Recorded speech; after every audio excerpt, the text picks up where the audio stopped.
আসসালামু আলাইকুম সুপ্রিয় দর্শক, আমাদের সাফল্য কথার নিয়মিত পর্বে আপনাদের সকলকে স্বাগত জানাচ্ছি। দর্শক বন্ধুরা, আজকে আমরা চলে এসেছি নূর পাখির মেলায়। এখানে অসংখ্য পাখি দেখতে পাচ্ছি, বিভিন্ন কালারের অনেক শৌখিন পাখি। তো আমাদের রংপুর শহর এবং দেশে অনেক উদ্যোক্তা ভাইরা রয়েছে যারা এ ধরনের শৌখিন পাখিগুলোর দাম জানতে চান, এগুলো পালন পদ্ধতি জানতে চান, এদের বংশবৃদ্ধিটা কীভাবে হয় সেগুলো জানতে চান। তো আমরা এই বিষয়ে আজকে কথা বলবো এই নূর পাখি মেলার যিনি উদ্যোক্তা নুরুল ইসলাম ভাই, আমরা তাকে পেয়েছি। তার সঙ্গে কথা বলে এই পাখিগুলো সম্পর্কে জানবো, পাখির দাম জানবো, সেই সাথে তিনি যে এই ব্যবসাটি করতেছেন, কত বছর থেকে করতেছেন, এটার রেসপন্স কেমন পাচ্ছেন, কোথা থেকে এই পাখিগুলো সংগ্রহ হয়, কোথায় আবার বিক্রি হচ্ছে, কারা কিনতেছে, এই বিষয়গুলো আপনাদের জানার চেষ্টা করবো। আশা করি পুরো প্রতিবেদন জুড়ে আপনারা আমাদের সাথে থাকবেন। আমরা আজকে জানার চেষ্টা করবো শৌখিন কিছু পাখি সম্পর্কে বিস্তারিত বিষয়। চলুন শুরু করা যাক।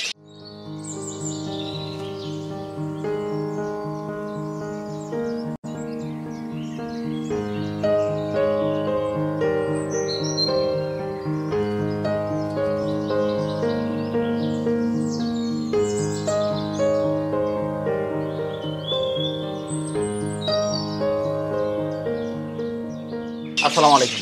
আসসালাম। কেমন আছেন আপনি? আলহামদুলিল্লাহ, আপনি ভালো আছেন? আলহামদুলিল্লাহ, আপনার দোকানে এসে খুবই ভালো লাগতেছে। শুরুতে একটু পাখির পরিচিতি হবো। আচ্ছা, কোন পাশটাতে কি পাখি আছে এবং কোন জাতের আমাদের একটু জানাবেন, এই সেক্টর থেকে যদি শুরু করি। এখান থেকে যদি শুরু করি তাহলে এগুলো হচ্ছে বাজরিগা পাখি। বাজরিগার পাখিরই একটা প্রজাতি হচ্ছে, এটাকে বলা হয় রেইনবো বা রেইনবো প্রডিউসার। এখানে মিলিতভাবে আছে। এগুলোর বয়স ভেদে ভিন্ন ভিন্ন দামে বিক্রি হয়। আপনার দেখা যাচ্ছে 1000, 1200, 1500, 2000 এই ধরনের দামে বিক্রি হয় আপাতত বর্তমান বাজারে। উপরেরটা এখানে এটা হচ্ছে হোয়াইট জাভা।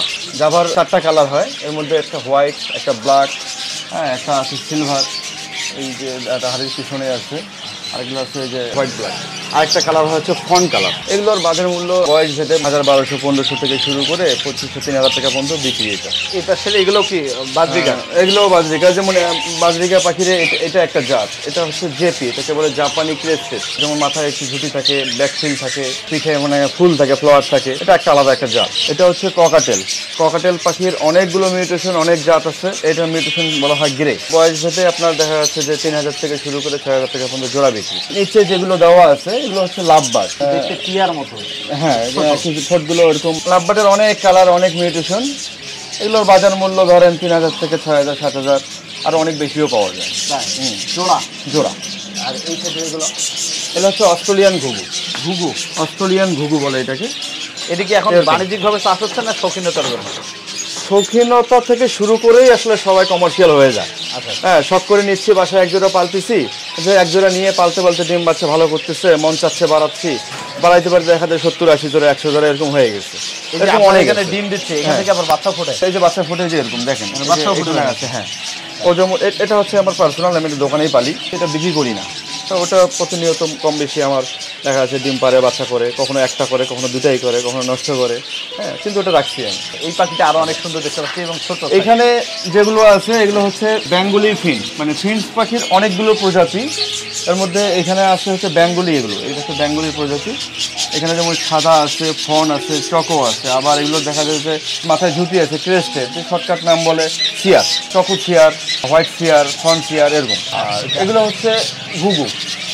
অনেকে এগুলোকে সিলভার ডাব বলে, অনেকে বলে হচ্ছে ডায়মন্ড ডাব, অনেকে বলে চায়না ঘুঘু। এইভাবে এটাও ঘুঘু। এটা প্রজাতি একটা। এগুলো এতটুকুই যে প্রতি মাসেই ডিম পারে, বাচ্চা করে বলা চলে। 2টা করে ডিম পারে, 2টা করে বাচ্চা করে প্রতি মাসে। দেখা যাচ্ছে যে বছরে 10 বার অন্তত বাচ্চা পাওয়া যাবেই ওদের কাছে। এই যে ককাটেল পাখির মধ্যে এটা একটা প্রজাতি। এই যে এটাকে বলে লোটিনো মিউটেশন। হ্যাঁ, এখানে আছে, এটা বলে সিনামন পাল বা ঝর্ণা বলে অনেকে। এই যে এখানে একটা আছে, এটাকে বলে পাইপ মিউটেশন। এগুলো মিউটেশনের শেষ নাই। এখানে যেমন একটা আছে, এটা হচ্ছে হোয়াইট ফেস পাল পাইপ। এগুলোর মিউটেশন অনেক। উপরেও কিছু আছে। হ্যাঁ, এগুলো আছে। এগুলো ককাটেল সব এরকম মিউটেশনের মধ্যেই। এই পাশে যেটা আসলে বললাম আপনার বাজরিকা। এখানে যেমন আসলে বাজরিকা পাখিগুলো ডিম পাড়ার জন্য আপনার জোড়া জোড়া করে রাখতে হয়।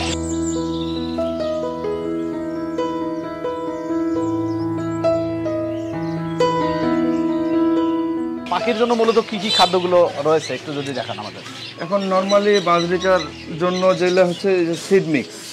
আচ্ছা, হ্যাঁ, এখানে যেমন এটা ভালো মানের সিড মিক্স। এখানে চীনা, কাউন, ধান, সূর্যমুখী, গুজি তেল, তিসি, কুসুম ফুল, মিলেট, এগুলো সব মিক্স করে দেওয়া থাকে। হ্যাঁ, এটা বিক্রি করি আমরা 60-70 টাকা কেজি। আর এগুলো সাধারণত এটা হচ্ছে ফিট, এটা নরমালি কোয়েল পাখি মুরগি এদেরকে খাওয়ানোর জন্য এই জিনিসটা। হ্যাঁ, এটা হচ্ছে কাউন, এটা কাউন, এটা তারপরে এটা হচ্ছে মিলেট, এটা হচ্ছে মিলেট, এটা বিদেশ থেকে আসে, এটা আমাদের দেশীয় প্রোডাক্ট না। আর এই জিনিসটা এটা হচ্ছে কুসুম ফুল, কুসুম ফুলের বীজ, এটাও পাখি খায়, কবুতর খায়। এটা কি সূর্যমুখী? এটা সূর্যমুখী, পাখি কবুতর সবাই খায়। এটা হচ্ছে কবুতরের মিক্স খাবার। এই ব্যবসায় কত বছর? ব্যবসায় আসা আমার বলতে পারেন 7 বছর। এর আগে কি করতেন? এর আগে পড়াশোনার পাশাপাশি ব্যবসাও করছি। বাবার দোকান ছিল গালামালের দোকান, আলামিন স্টোর, যেটা আমার দোকানের অপোজিটেই আছে, ওখানেই বসতাম। ওইখানে বসা থেকেই আসলে শুরু। আমার এক বন্ধু আমাকে প্রথমে অফার করছিল যে বন্ধু তোর দোকানের পাশে একটু জায়গা দেয়, আমি একটু পাখি কবুতরে ইয়া করবো। তো আমি আসলে সেই সময় সাহস পাইনি যে যা বা রাগ হয়। কিছুদিন যাওয়ার পরে পরবর্তীতে আমি নিজেই চিন্তা করলাম যে না, এটা করা যায় কিনা। সেই চিন্তা থেকে আসলে শুরু। এক ছোট ভাই ছিল, ও পাখি থেকে নিয়ে আসতো, ওর মাধ্যমেই আসলে ওকে বলা যে আমাকে একটু পাখি থেকে ব্যবস্থা করে দিয়ে আমি একটু শুরু করে দেখি। সে আসলে সেখান থেকে শুরু করা।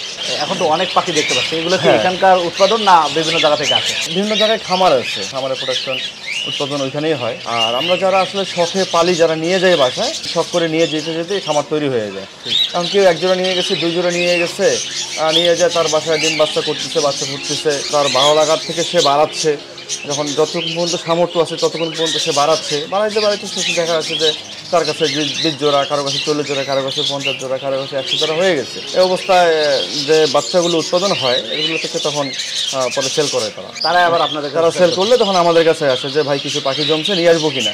হ্যাঁ, নিয়ে আসেন, আমরা কিনে নেবো। তখন আমরা আবার তাদের কাছ থেকে সেই হিসেবে কিনে নিয়ে তাদেরকে টাকাটা দিয়ে দিই। প্রথমে আপনি শখে যে ইনভেস্টটা করলেন, এখান থেকে পরবর্তীতে ওদের টাকা দিয়ে ওদেরকে চালানো যায়। বিশেষ করে যেমন স্কুল পড়ুয়া বাচ্চারা যারা পালে, অনেক সময় দেখা যাচ্ছে যে বাবার কাছে কিন্তু সব কিছুর প্রয়োজনীয় টাকা চাওয়া সম্ভব হয় না। দেখা যাচ্ছে বাচ্চারা যারা পাখি পালে, তারা নিজেদের অনেক চাহিদা তারা নিজেদেরই বহন করতে পারে। এখন দেখা যাচ্ছে শখ করে বাবার কাছ থেকে জোর করে ধরে নিয়ে 2 জোড়া 4 জোড়া পাখি পালছে, এখন মোটামুটি 10 জোড়া পাখি হয়ে গেছে। এখনও হয়তো বাবার কাছে খাবারের খরচের টাকাটা নেয়, কিন্তু পাখিটা বিক্রি করতে গেলে তো বাবা তো সেই টাকাটা নেয় না।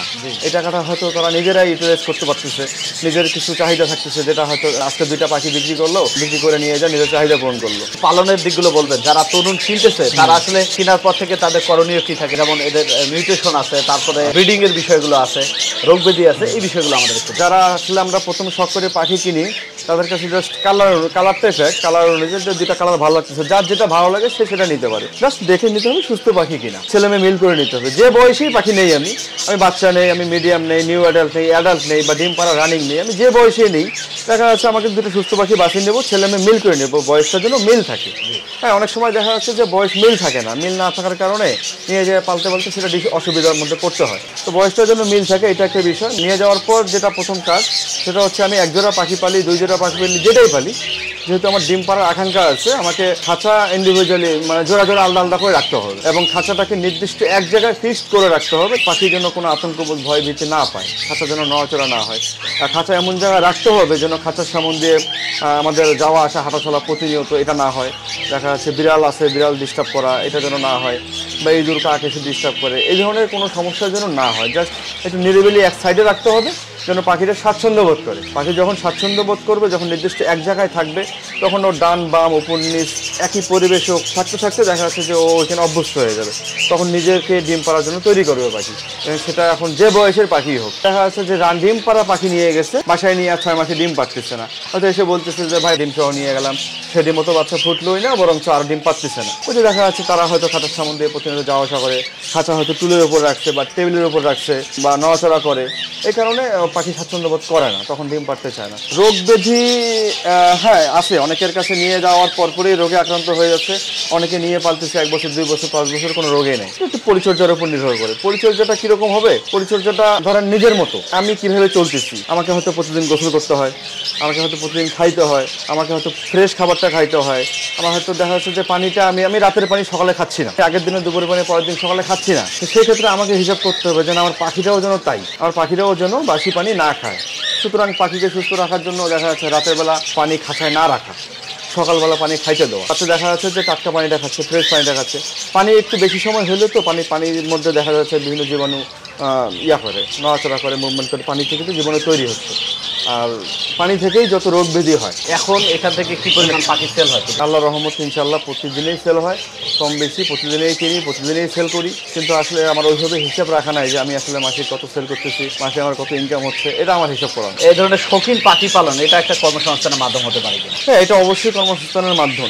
কারণ একটা প্রবাদ আছে, যেমন শখ থেকেই দারুণ কিছু। দেখা যাচ্ছে যে ওই শখে একটা জিনিস করতে করতে সেটাকে হয়তো কমার্শিয়ালভাবে নিয়ে যাওয়া যায়, ওইটা থেকে ভালো কিছু পাওয়া যায়। একটা খাঁচাতে কত টাকার পাখি আছে? এই পাখিগুলো আমি যার কাছ থেকে নিয়ে রাখছি এখানে, এই ব্যক্তি বলতে হবে সে একজন মেয়ে মানুষ। আমি তাকে প্রথম 2 জোড়া ছোট বাচ্চা ঘুঘু দিয়েছিলাম।